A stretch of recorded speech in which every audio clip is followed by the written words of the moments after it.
Happy Halloween. I'll be honest, I've never even seen Adventure Time. I just know I look like him, so enjoy. I'm currently at a park within walking distance of my dorm, and I probably look really weird with this setup. I got the OG Quite mic setup right now, so if anything's bad, I blame it on the location. But anyways, the video. Considering it's Halloween and I'm a proficient gamer, I thought, well, for the spooky time season, why don't we just combine the two?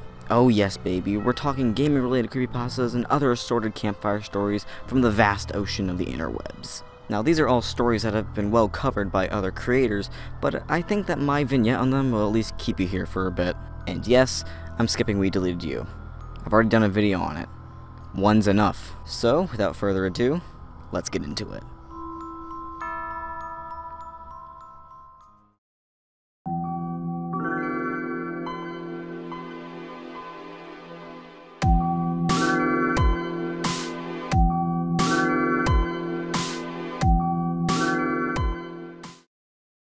Sonic.exe is a creepypasta written by JC the Hyena, originally uploaded to the Creepypasta Wiki in 2011. In it, a Sonic-obsessed teen named Tom gets a strange package from his friend, Kyle. The package contains a CD with Sonic.exe written in Sharpie on it, and a note begging Tom to fucking destroy the disc. He apparently can't because it's too late. Bro, you couldn't have just like snapped it in half or something? And also you gave it to your friend who loves Sonic?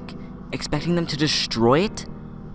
They're not gonna do that! Tom puts the disc into his computer and loads up the game. At first, it has the title screen of the original Genesis Sonic the Hedgehog, but for a split second, a fraction of a second, the screen changes. The water turns blood red, Sonic's eyes become black with red pupils, blood dripping down his eyes, and the year changing to 666.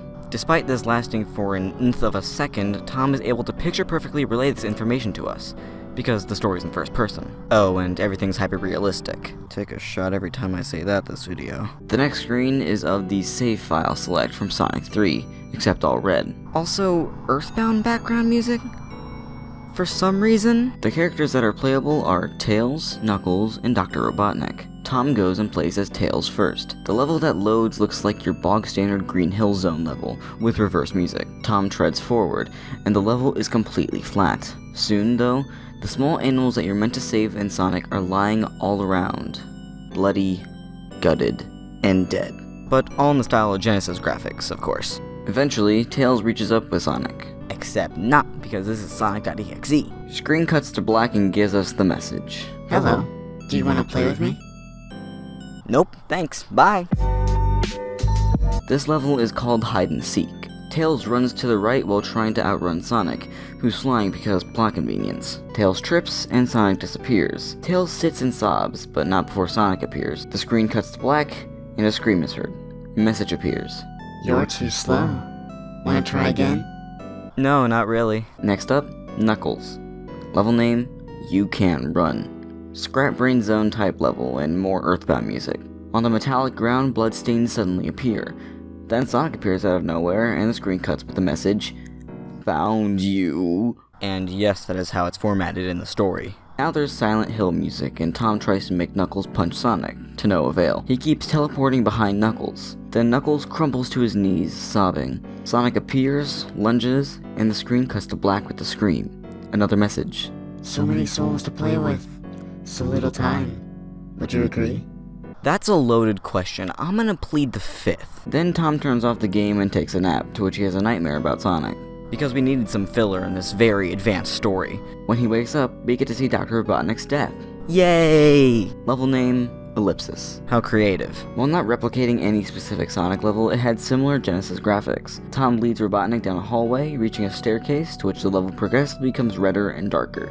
Then Sonic appears and the screen cuts to red static. Then we get a, quote, hyper-realistic image of Sonic. And when I say hyper-realistic, I mean like he looked so real you could actually see the lines in his blue fur. And to add another one to the tally, the blood on his eyes was also hyper-realistic. A message then appears. I am God. And another. Ready for round 2, Tom? Computer shuts itself off, and things can be heard in real life now. More specifically, something says, Try to keep this interesting for me, Tom. As Tom turns around, he sees A Sonic plushie sitting on his bed with blood stains under his eyes. Yeah, what a great ending. I'm absolutely shitting myself right now. /S. So yes, this story's crappy, but it was uploaded to the Creepypasta wiki, where the best of the best go. And it stayed up for 3 years, until it was eventually removed in 2014. And by God did JC not like this. JC went to their Fur Affinity page to rant about this, and this is by far some of the funniest shit I've ever read. To quote directly, "I am furious with the fact that my masterpiece, which has won the hearts of millions and has made a massive impact on the internet, is being brought down by a bunch of jealous, arrogant, R-worded furry haters. Listen everyone, I need your help with this. We are at war here. The deletion of Sonic.exe from the wiki is but a minor cut on our flower of greatness, my friends, and that cut has done nothing but further the spreading, and we are the pollen of this flower. We need to prepare for our victory over the haters. The haters need to bleed for their crimes. Rejoice, my fellow Sonic.exe fans.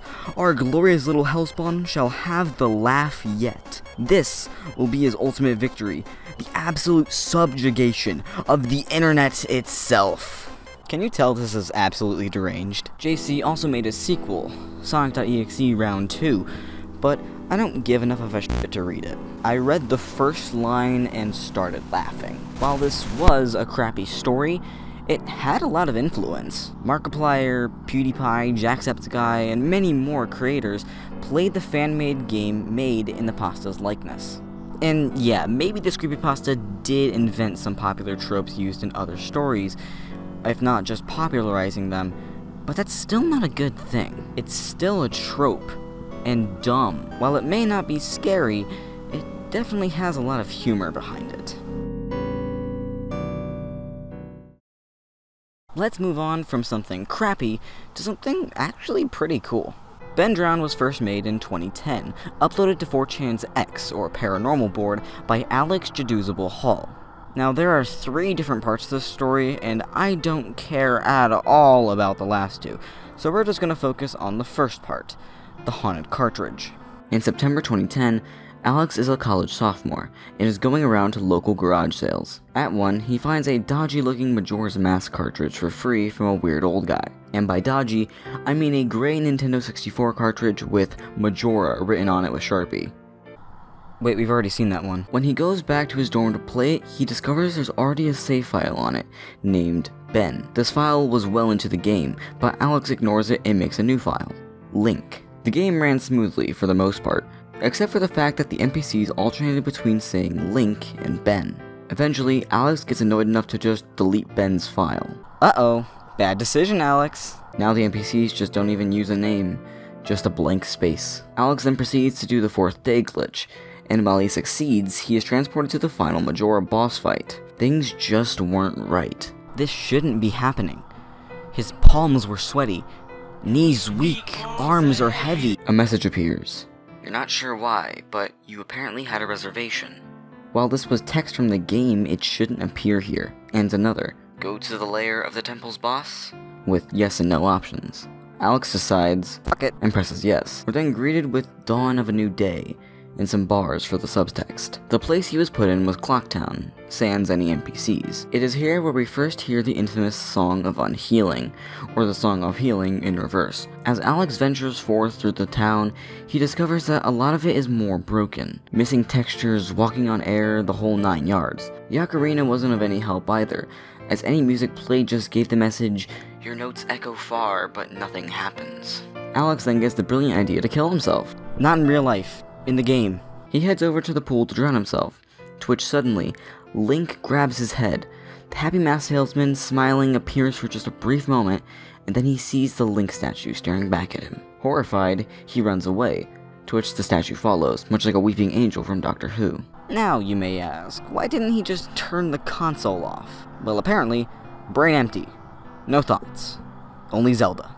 After a while, Alex is cornered. Screen flashes the salesman and Alex runs out, the statue following closer than before. Insert scream, screen cut to black, and Dawn of a New Day. Now Alex is atop the clock tower, Skull Kid floating above him. Alex shoots Skull Kid, and on the third strike, he says, That won't do you any good, hee hee. Link is then picked up, floating, and then he spontaneously combusts. Rest in piss forever miss, I guess. Alex tries other ways to escape, each one ending in Link's fiery demise. On the last death, the game began to lag, and when Link respawned, he was lifeless on the ground. After a while, the infamous message appears. You've met with a terrible fate, haven't you? And then Alex is kicked to the title screen. The name of the save was no longer Link, but rather, Your Turn now. Opening it just led back to the Link dead on the floor scene, but then there was another file. Ben reappears underneath. Now, there were a few other posts that Alex made, but for the sake of time, I'm just gonna ignore them. But I will say, despite this creepypasta using some tropes, it is remedied by the fact that Alex went through the effort to make his creepypasta real. For this part, he uploaded day4.wmv, and it plays out correctly. We see the statue following Link, the boss fight, the save files. It's all there. That's just something I like about this story. It has evidence that can back it up. Now, it's not true in any regard, it's still an internet campfire story, but Alex went through the effort to make his writings into a reality. That's impressive, and quite honestly, pretty admirable. I do recommend checking out the rest of the story. There's a whole lot going on here, and I can't wrap my head around it all. I might make a summary video in the future, but for right now, I'll leave it at this. But hey, a gaming creepypasta that isn't garbage. Who would have thunk? And right back to garbage. In 2012, a creator by the name of Rebecca G made the Tails Doll Curse, based on Tails Doll from Sonic R. Yeah, Sega's shitty response to Mario Kart. The story goes as follows. Dad gets Sonic R for his son. They play it, and the son nearly completes the game within 2 days. This kid's a speedrunner at heart, I gotta give it to him. As both him and his son watch the credits, the dad is freaked out over the Tails doll, for some reason. After sending his son to bed, the dad plays the game by himself, playing as Tails doll. Once he tagged Sonic along, the screen went black, and the console shut itself off. Whatever, the dad goes to bed. Then, at 2 AM, there are thumps at the bedroom door. Assuming it's his son, he tells him to go back to sleep. The thumps continue, and then the dad gets out and opens the door slowly, to which he sees a blood-covered Tails doll, whispering, "You are coming with me, forever." Now this is the original story, and I say that in quotes because there's no real consensus on what the OG is, but everyone's just kind of agreed that this is the original. Other stories of the Tails Doll Curse play into things like Bloody Mary and other horror-related games in which you have a setup that can summon Tails Doll, for whatever reason. The setup is as follows. Go into the bathroom and turn the lights off. Play a reverse version of Can You Feel the Sunshine, and then a reverse version of Living in the City. And that's it. You summon Tails Doll, and there should be a red light in the mirror. There are many different variations on this, so many that it's hard to make an official story here. So research at your own will. Hell, even try out the curse. Nothing's gonna happen. Although, I will admit, I was scared of this one when I was younger. Just the thought of looking up and seeing a red light in the mirror would be pretty freaky.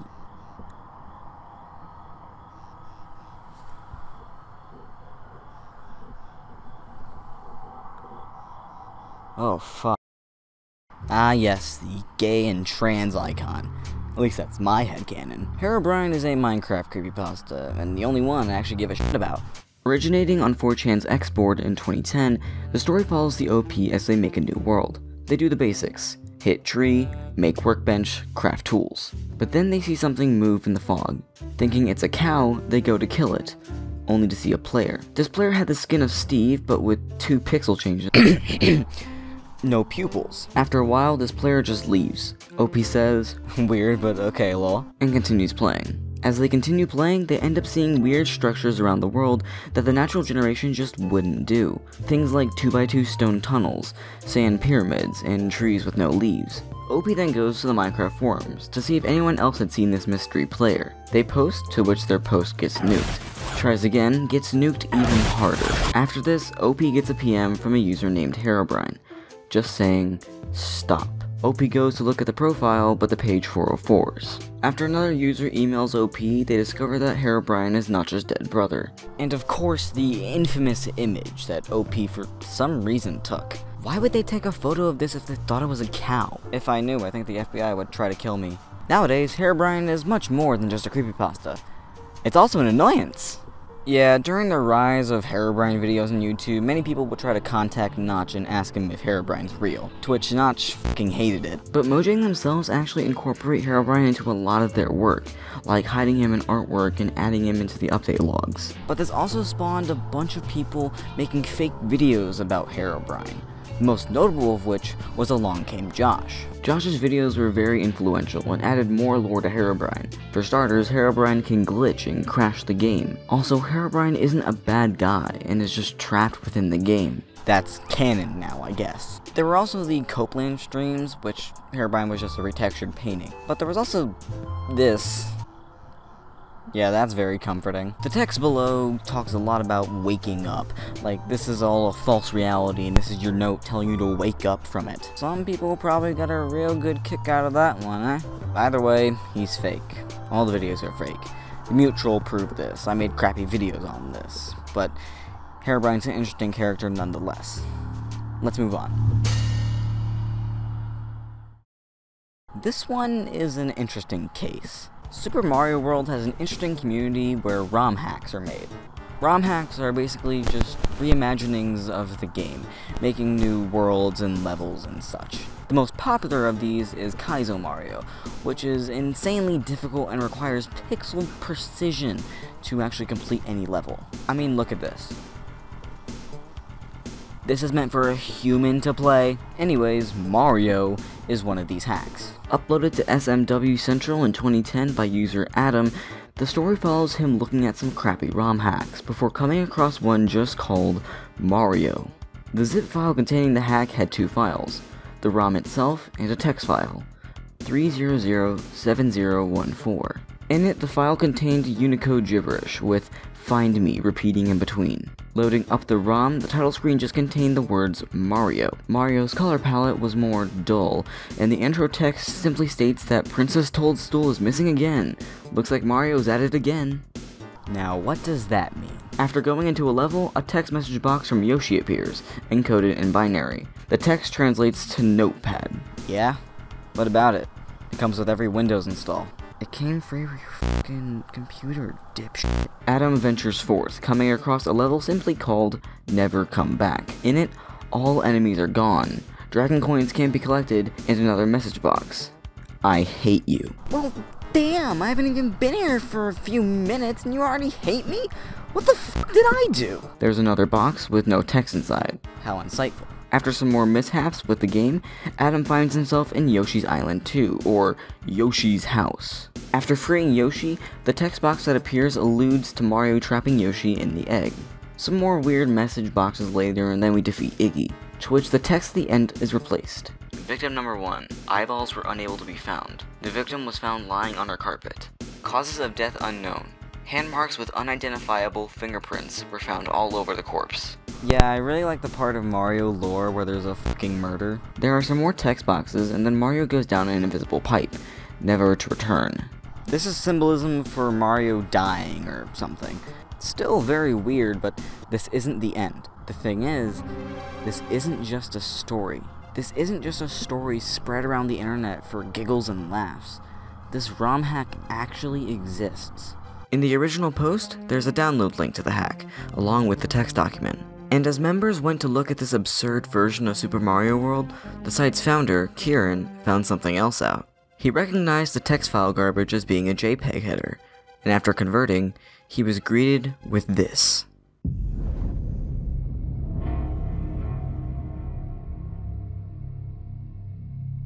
Yeah, I'm gonna sleep great tonight. This has the same vibes as the 4chan I Am God story, and that story does indeed get my nerves a-tingling. It's probably just the low quality, bright red in the images that makes me think that they're similar, but anyways. This is again a cool story because of the evidence that backs it up. There's plausibility in this. And plus, there isn't any real lore behind it like Ben Drowned. It's all entirely plausible.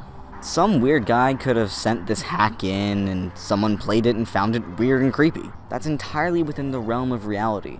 There's no ghosts or demons or dead kids, but not too within the realm. don't think anyone died from Super Mario World.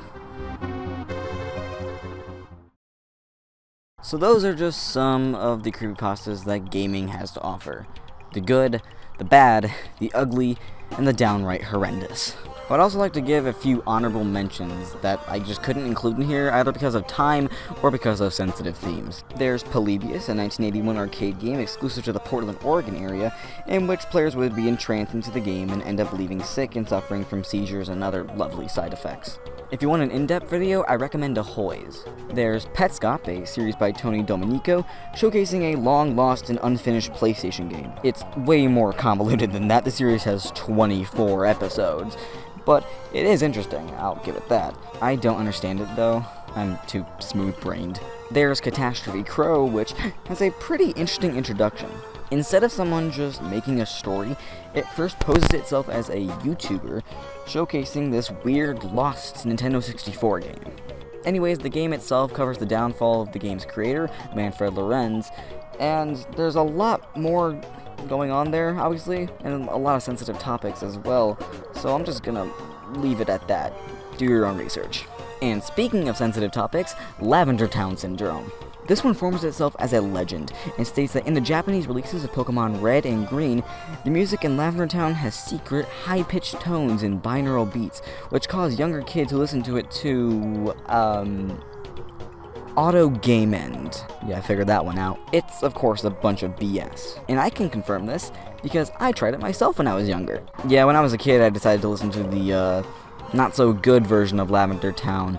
And, well, I'm still here, so get fucked. But of course, this is just scratching the surface. There are a whole load of other gaming-related creepypastas out there, each one worse than the last. But with that being said, thank you for watching, and have a happy Halloween. See y'all. I sure hope no one thinks I'm a freak because of this.